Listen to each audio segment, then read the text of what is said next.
evening and welcome to NTD UK News. I'm Steadily and here are today's top stories. A record number of top grades were awarded in this year's A-level results. Education Secretary Gavin Williamson says normal exams will return next year. A lawsuit is filed against Prince Andrew for alleged sexual abuse of a woman who says she was trafficked by Jeffrey Epstein. And Public Health England says vaccinated people with the Delta or Indian variant may be as infectious as people who haven't had the vaccine.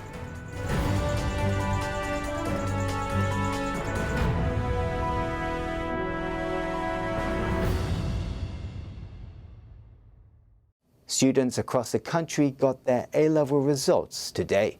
This is the second year running that exams have been cancelled and teachers decide the grades. NTD's John Robson has more on this. Tuesday is A-level results day. Hundreds of thousands of students are getting their grades.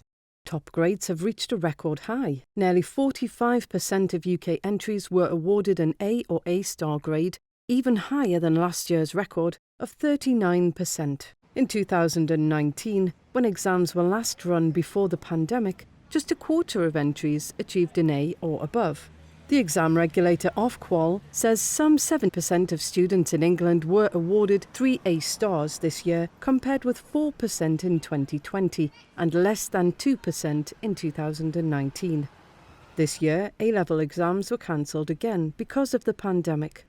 Grades are instead based on teacher assessment. Education Secretary Gavin Williamson says examinations will be returning for school students. In a few weeks' time, as we go back into the the winter period, we'll be doing another extensive consultation as to the contingency, which will be largely based around teacher assessed grades. But we'd very much hope that we'll be moving to a system of where we're able to move into the more normal pattern of examinations from next year. Williamson calls on people to celebrate young people's success during a difficult year. He also defends the record-high grades amid concerns over grade inflation. You have a very clear grading system. You still see children who are achieving A stars, A's, B's, C's have really achieved so very, very much. And I think employers can have real confidence in the grades they get. Ofqual says as part of QA checks, student work from around 1 in 5 schools and colleges in England was scrutinised by exam boards. For 85% of the submitted work, subject experts were satisfied the evidence supported the teacher-assessed grades.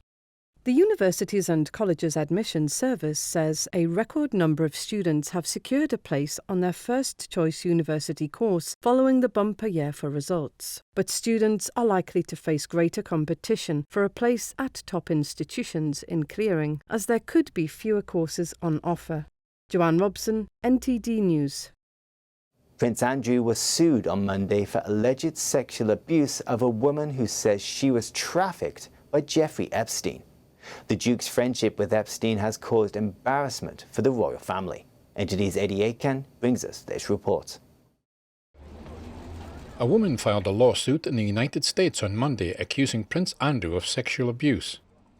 Virginia Giuffre alleges she was sexually abused and battered by the Duke of York when she was 17 years old. Queen Elizabeth's second son has previously said he had no recollection of meeting Giuffre and denied her allegations. People in Windsor, home of the Queen, on Tuesday react to the news. One said she feels sorry for the royal family, but that the prince should not be above the law. If something happens, if a young person is taken advantage of, then clearly that has to be dealt with, and the lady in question has every right to pursue that. And if he has indeed done something like that, then it needs to be addressed. And I think he thought he'd got away with it, and now with these legal documents coming to him, I think he'll be massively shocked. And we all thought it would blow away, but I think it's actually rightly deserved. I just feel sorry for the Queen. I think it should make him look at his character and look at how he's behaved, for sure. I don't think he'll be worried at all, no. Yeah, it must be very rough on the royal family. But I think it is necessary. I think if he got away with all of that, then that would send a pretty bad message. Giuffre has repeatedly made allegations against Epstein, his one-time girlfriend Ghislaine Maxwell and Andrew. but this is the first time she has directly confronted Andrew in a formal setting. Media law solicitor Mark Stevens says Giuffre filed the lawsuit by a Saturday deadline, but the case could go on for 20 or 30 years, up through the various levels of appeal. Virginia Giuffre's suit is being brought under the Child Victims Act. And the strange thing about US law is that sexual conduct against a child has a statute of limitations of 5 years. And that window closes on Saturday, the 14th of August.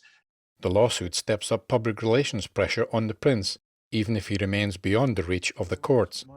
Giuffre is suing the Duke under a New York state law allowing child abuse victims to pursue claims against their alleged abusers, even if the abuse occurred decades earlier.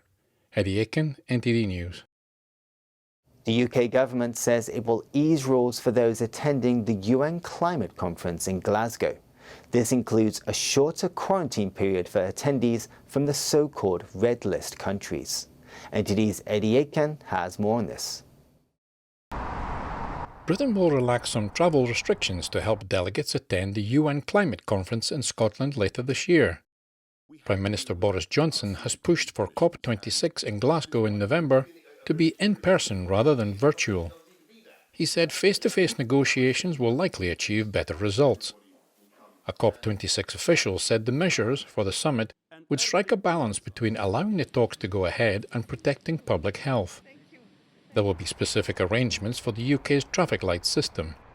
Vaccinated attendees from red list countries would need quarantine for only 5 days. And there would not be any requirements for self-isolation from amber or green list countries, whether vaccinated or not. On Monday, the UN's Intergovernmental Panel on Climate Change released its latest report. COP26 will try to wring much more ambitious climate action out of the nations of the world, the goal being to limit warming to 1.5 degrees Celsius, the threshold set in the 2015 Paris Climate Agreement. We do need to follow the science, and we need to take action this year and make sure that at COP26 we are able to credibly say that we have kept 1.5 degrees alive. Up to 25,000 attendees are expected at the conference. Eddie Aiken, NTD News. Video footage shows a crowd of people on Monday protesting outside what they thought were BBC buildings. Media reports suggest they were unhappy with the BBC's coverage on issues related to the pandemic. The protesters first clashed with police outside the former headquarters of BBC Television, White City, London, earlier on Monday. The Guardian reported they were protesting against the BBC's promotion of vaccines. Someone who attended the protest told Talk Radio on Tuesday that the media were misrepresenting the incident. He said he objected to misinformation and fear the corporation puts out in its news. The police said no arrests were made. Later in the afternoon, another group were filmed outside the active BBC premises off Upper Regent Street. Lots of people. And in other news, initial data from Public Health England finds vaccinated people with the Delta variant may be as infectious as people who haven't had the vaccine. It coincides with a recent study in the US that had similar results. NTD's Jane Well brings us this report. Public Health England says its early analysis finds vaccines may not stop the transmission of the Delta variant. It says its data indicates that levels of virus in those who become infected with Delta but have already been vaccinated may be similar to levels found in unvaccinated people. However, it adds further studies are needed to confirm this. It comes as a study from Wisconsin in the United States had a similar result. The paper that's not yet peer-reviewed says vaccinated and unvaccinated individuals have similar viral loads in communities with the Delta variant. However, a recent Imperial College London study, which is also not yet peer-reviewed, shows something different. It says fully vaccinated people may be less likely than unvaccinated people to pass the virus on to others. In its analysis of recent swab tests, it said this is because fully vaccinated people have a smaller viral load on average compared to unvaccinated people. While it found that vaccinated people were 3 times less likely to test positive for the CCP virus, 44% of infections were in those who were double jabbed. Another variant, called B.1.621, is under investigation in the UK. Research so far doesn't find it more transmissible than the Delta variant, but vaccination and already getting the virus may be less effective at preventing its infection. The latest data from Public Health England shows among those hospitalised with the Delta variant since the 19th of July, about 55% were not vaccinated, while 35%, that's 512 people, had received both shots. Official government figures show about 75% of UK adults have had 2 shots of the vaccine. Uncertainty remains as there's no long-term data on the effectiveness of these vaccines. Jane Warrell, NTD News, London.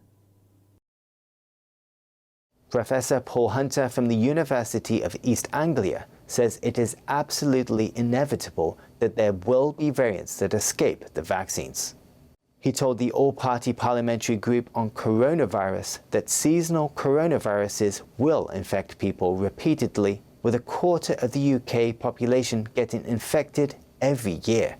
He says the way COVID cases are reported might need to change to report the number of people who are ill from the virus rather than infected with it. Hunter said, as infection becomes endemic, we are going to be frightening ourselves with very high numbers that actually don't translate into disease burden. And in other news, there are concerns the reported high numbers and government messaging have stopped people from seeking cancer treatments. Former chief of the WHO cancer program, Carol Scorer, says many people have been afraid to go to hospital. The key problem is people don't feel comfortable to go to hospital. They're scared to go to the GP, difficult access to the hospital, and then patients just want to put it off. Let's wait. I've got a bit of a cough, I'm coughing up a bit of blood. Let's just wait till next month, next year, whenever. And this is not going to work. And if they've got serious symptoms, they need to be investigated. And that's the problem, is getting that message over that the NHS is open. And I'm afraid the fear message deliberately from our government, save lives, protect the NHS, stay at home. These are messages that frighten people. Now, they were designed to frighten people, to stop, to ensure the lockdown, to keep people in their homes. But now we're out of it. We've got to get people back to using health services for their own gain. He says the pandemic had an impact on cancer right away, and there are potentially tens of thousands of people yet to be diagnosed. And in other news, London's 127-year-old landmark Tower Bridge has reopened to traffic after becoming stuck due to a technical problem on Monday. It's the second time in a year this has happened. NTD's Nwardre brings us the details. Drivers and pedestrians are now able to cross London's famous Tower Bridge again after it was closed for nearly 12 hours on Monday. It got stuck in its open position due to a technical fault, leading to tailbacks of road traffic trying to cross the River Thames. The bridge allows boats to pass underneath by raising the road that crosses it. It opens about 800 times a year. Roads that approach the bridge were closed while repairs took place. It's the second time in a year that the bridge's 2 bascules that form the road in the central section have seized up. In August 2020, it was closed for 24 hours with the same problem. Investigations have not discovered the source of the failure. Neil Woodrow, NTD News, Tower Bridge. Still to come, former Prime Minister David Cameron is reported to have made over £7 million from Greensill Capital before the company collapsed in March. That and more after the break.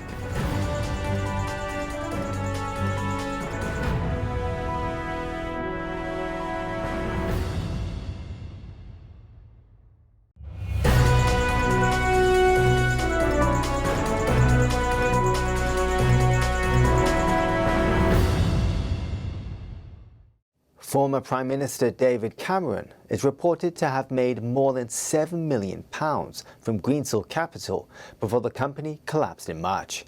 NTD's Eddie Aiken has more on this. David Cameron reportedly made around $10 million, which is more than £7 million from finance company Greensill, over a 2.5-year period. The BBC's Panorama programme said it obtained a letter between the firm and the former Prime Minister detailing the values of his shares. Cameron is said to have made $4.5 million over cashing in shares from the company in 2019 and was paid a salary of roughly $1 million a year for work as a part-time advisor. But Cameron's spokesman said the former PM did not receive anything like the sums reported by the BBC and added he deeply regrets Greencell's collapse. Cameron began his role as an advisor to Greensill in August 2018, just over 2 years after he resigned as Prime Minister in July 2016. At the start of the CCP virus pandemic, Cameron wanted Greensill to have access to the government's COVID-19 loan schemes. He contacted ministers directly to lobby on behalf of the now insolvent firm. The former leader sent text messages to Chancellor Rishi Sunak and arranged a private drink between Greensill and the then Health Secretary Matt Hancock. Greensill collapsed in March this year, leading to a series of inquiries into Cameron's conduct and what had happened to the firm. His judgment was questioned, but he was cleared of breaking the current lobbying rules. Labour's deputy leader, Angela Rayner, said it was an absolute joke that Cameron walked away with $10 million for lobbying for a company that collapsed, risking thousands of pounds of taxpayers' money. But Cameron's spokesman said the former Prime Minister acted in good faith at all times, and there was no wrongdoing in any of the actions he took. Eddie Aitken, NTD News. The Greek Prime Minister apologised on Monday for failures in tackling devastating wildfires that burned across the country. Some residents are angry over the lack of firefighters to tackle blazes. Others stayed put to protect their homes themselves. NTD's Trevor Piper has the story. The Greek island of Evia faced another difficult night from wildfires on Monday, but residents of the village of Evgaria refused to evacuate. The police came. They told us to evacuate the village, but unfortunately we cannot evacuate because this is our property, and we have the impression that if we leave, our homes will be burned. The 55-year-old has mounted a makeshift fire hose pump on the back of his truck. The 60 villagers have been on continuous night patrols to keep fires encircling the village away from their properties. Winds picked up speed as night fell, causing new flare-ups. We are very afraid, but we have to stay. Athens National Observatory said at least 65,000 hectares of land have been burned in the fires, with some over 45,000 hectares on Evia alone. Scores have been evacuated by ferry from the island. Not far from Evia, in a suburb of North Athens, at the weekend when emergency services failed to respond to his calls for help, this resident took matters into his own hands. I pretended to hide, and I went to the other side of the house and put out the fire by myself with my own water. What could I do? It would have burned. His daughter said she fled without knowing what had happened to her father or whether the home he built would be destroyed. She says she's angry over the government's handling of the fires. Only you can save yourself and your neighbour. I don't expect anything from any state, from any political party or from any government, nothing. Almost 1,000 firefighters, 9 aircraft and 200 vehicles have been sent to Greece from other European countries to help, including the UK. But as reinforcements arrived, some Greeks asked why local fire services needed help. The Greek Prime Minister apologised on Monday for any failures in tackling the fires. The extent of the destruction, especially in Evia and in Attica, blackens all of our hearts, and I am the first to apologise for whatever weaknesses existed. I completely understand the pain of our citizens who saw their houses and property burning, the upheaval of having to abruptly leave their homes. The wildfires have so far not caused nearly as many casualties as the blazes 3 years ago that killed more than 100 people. The Prime Minister said failings would be investigated and citizens who lost homes and property would be compensated and the burned areas would be reforested. Trevor Piper, NTD News. An animal welfare group says the wildfires are causing additional problems for wildlife, not just on the ground, but also in the air. Migrating storks heading to Africa are one such group affected by the fires. Lauren Anthony reports. Wildfires raging in Greece for the past week have proven an unexpected adversary for migrating storks. The birds heading to Africa are losing their way en route and crashing into city power lines after becoming disorientated. That's according to animal welfare group Anima. Its president, Maria Ganotti, says the storks are being found in places totally unrelated to their migration. Because the animals are upset, they fall onto electricity poles and are electrocuted on the cables. We have many storks. It's the first time we have had so many dead storks in Athens, not since another event that took place 12 years ago. People in Athens are picking up dead storks from their lawns. Every year, storks coming from Central Europe and northern Greece cross the Attica region. They gather about 45 miles southeast of the capital, waiting for favourable northern winds to help carry them across the Mediterranean into Africa for the winter. Ganotti estimates that some 20 storks have perished so far trying to do this trip. At least 4 are being treated at Anima's first aid centre. Once they heal, they'll be taken to the eastern Greek coast, where they'll be released to continue their journey with other herds flying south. But the storks aren't the only animals suffering because of the fires. Anima is taking care of other 6 species too. Some of the animals that are here will die. The turtles, for example. If they have inhaled a lot of smoke and have been burned internally, they will not be able to eat and they will die. You can't do anything about that. By Monday, the fires have been contained in Attica, but the devastation left behind will take a long time to repair. Italian police on Monday blocked groups on a messaging app selling fake COVID health passes. 4 people have been placed under investigation. NTD's Trevor Piper brings us this report. Several groups selling fake COVID-19 health passes on mobile messaging app Telegram have been blocked by Italian police. We have seized 32 web channels and 4 people have been placed under investigation, 2 of whom unfortunately are underage, experts on online fraud and in cryptocurrency. The groups were offering fake passes to thousands of subscribers for £400 in cryptocurrency or online shopping vouchers. The so-called Green Pass shows if someone has received at least 1 COVID-19 vaccine dose, tested negative or recently recovered from the virus. It is required to access gyms, swimming pools, museums, cinemas and to eat indoors at restaurants. From September, it will also be mandatory for university students and to travel on trains, planes, ships and coaches. According to the Health Ministry, about 20 million Green Pass certificates have been downloaded in a population of about 60 million. Trevor Piper, NTD News. China on Tuesday recalled its ambassador to Lithuania and expelled the Baltic nation's top representative to Beijing. It's over the country's decision to allow self-governing Taiwan to open an office in Lithuania under its own name. Taiwan and Lithuania agreed last month that the office in the capital Vilnius to open this autumn will be called Taiwanese Representative Office. In other countries, Taiwan's de facto embassies only use Taipei in their name. This is to not offend Beijing, which claims the island as its territory. Chinese pressure has reduced Taiwan's former diplomatic allies to just 15 countries. And in other news, Berlin, Germany's capital and the 3rd most visited city in Europe, is seeing a return of tourists. But a lack of international visitors means it will take a while to get back to normal. NTD's Costa Jimenez has the story. After a year and a half of mostly empty streets, tourists are steadily returning to the German capital. The main attraction is Berlin's iconic Brandenburg Gate. This couple drove over 600 miles from Lithuania. They planned to do it last year, but had to postpone due to the pandemic. We had 2 years at home. We can't go because it was Corona time, and now we can feel free. Yeah, now we are free. At the DDR Museum, tourists are lining up to enter. It is one of Berlin's top Cold War historical attractions, normally drawing up to 1 million visitors a year.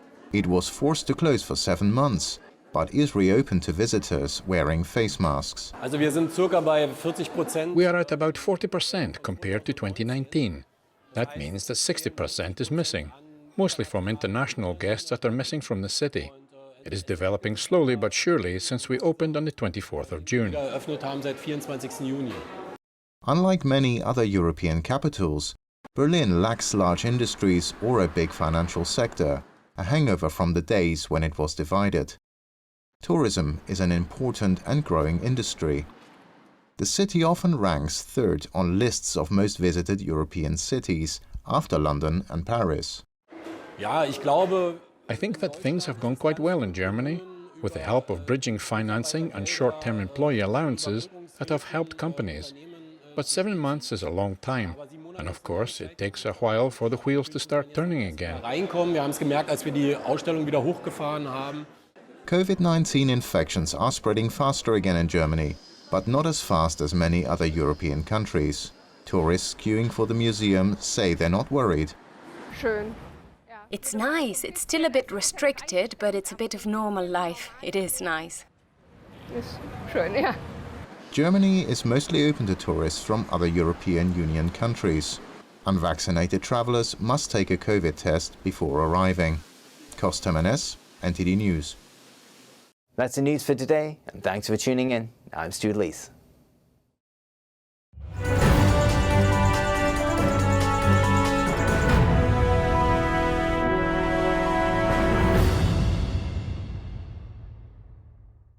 Thank you for watching our daily news show on YouTube. You can also watch our other programming on channel 190 on Sky TV or on Freeview via channel box on channel 271. In the meantime though, please give this video a like and hit subscribe to our channel. Have a good day.